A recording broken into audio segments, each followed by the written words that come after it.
यौम इस्तेहसाल कश्मीर के मौके पर मकबूजा जम्मू कश्मीर समेत दुनिया भर के मुख्तलिफ ममालिक में एहतजाज किया गया। हड़तालों और इजहार यकजहती की तकरीबात का भी इनेकाद किया गया। भारत में भी अपोजिशन जमातों ने मोदी हुकूमत की कश्मीर पॉलिसीज़ के खिलाफ आवाज़ बुलंद की। कुल जमाती हुर्रियत कॉन्फ्रेंस की अपील पर मकबूजा कश्मीर में यौम सियाह मनाया गया और मुकम्मल हड़ताल की गई। मकबूजा वादी में सख्त सिक्योरिटी के बावजूद मुख्तलिफ इलाकों में कश्मीरी एहतजाज के लिए सड़कों पर निकले। महबूबा मुफ्ती की ज़ेर क़यादत मशल बरदार एहतजाज और धरना दिया गया। मीर वाइज उमर फारूक का कहना था 5 अगस्त मकबूजा जम्मू कश्मीर को बेख्तियार करने की तल्ख याद का दिन है। सिख फेडरेशंस और तारकीन वतन की तंजीमों ने भी भारतीय गैर कानूनी इक़दाम को मुस्तरद कर दिया। नई दिल्ली में इंडिया इत्तेहाद नेशनल कॉन्फ्रेंस, कांग्रेस और अपोजिशन रहनुमाओं ने पार्लियामेंट के बाहर एहतजाज करते हुए 370A की बहाली का मुतालबा दोहराया।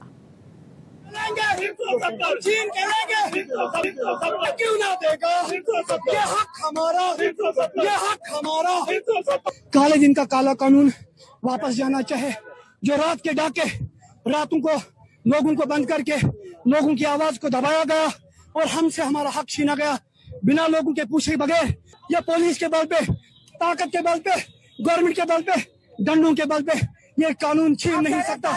मुफलिस बना दिया, हमारे गरीब आवाम के हाथ में कटोरा थमा दिया। इसी पर बात करने के लिए हमारे साथ मौजूद हैं ब्रिगेडियर रिटायर्ड वकार हसन साहब। ब्रिगेडियर साहब, यौम इस्तेहसाल के मौके पर दुनिया भर में एहतजाजी मुजाहरे भी किए गए और कुल जमाती हुर्रियत कॉन्फ्रेंस की अपील पर मकबूजा कश्मीर में भी यौम सियाह मनाया गया और मुकम्मल हड़ताल की गई।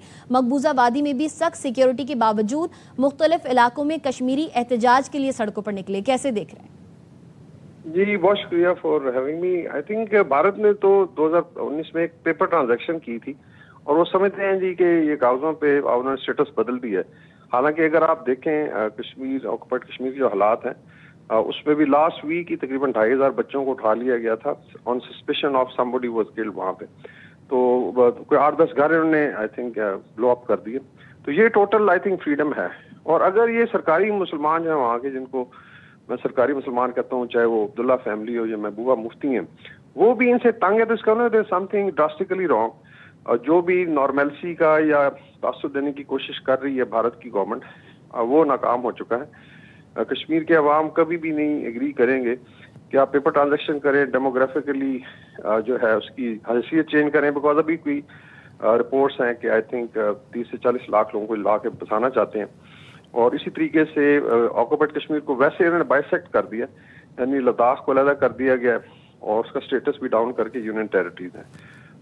तो मेरे ख्याल में अभी जो दौर है जिसमें आपने देखा कि यूथ जो है अपने हकूक के लिए खड़ा हो रहा है, ये चीज़ें सस्टेनेबल नहीं है। ना ये ड्रामा चलेगा, ना ये पेपर ट्रांजैक्शन चलेंगी और इंशाल्लाह ताला कश्मीरी जो है अपना के रायदी इस्तेमाल करके भारत से आज़ादी लेंगे। ठीक है, ब्रिगेडियर रिटायर्ड वकार हसन साहब हमारे साथ मौजूद थे, आपका शुक्रिया।